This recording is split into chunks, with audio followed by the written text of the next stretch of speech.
ఓటుకు note case నుంచి బయటపడేందుకు AP CM Chandrababu ప్రత్యేక హోదాను తాకట్టు పెట్టారని విమర్శించారు వైసీపీ నేత బొత్స సత్యనారాయణ.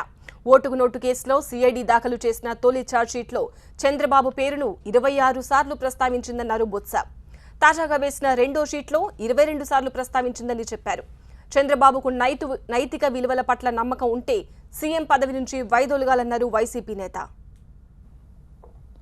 తర్వాత రెండో ఛార్జ్షీటు వాళ్ళు సబ్మిట్ చేసినప్పుడు కోర్టు పెట్టినప్పుడు ఇంకో 22 సార్లు మళ్ళా ఆయన పేరుని చెప్పడం జరిగింది. అసలు కుట్ర ఎక్కడి నుంచి ప్రారంభమైంది అనే విషయాన్ని కూడా చెప్పడం జరిగింది.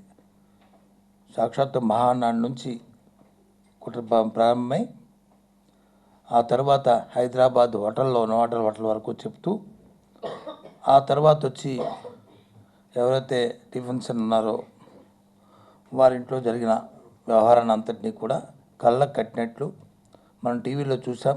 రాష్ట్ర ప్రధానికి అందరూ కూడా అంతకంటే మిన్నగా జరిగిన వ్యవహారం అంతటిని దర్యాప్తు చేస్తూ పెట్టడం జరిగింది. దీనిపైన చంద్రబాబు నాయుడు గారు ఏం సమాధానం చెప్తారు? ఒక రాష్ట్ర ముఖ్యమంత్రి నిజంగా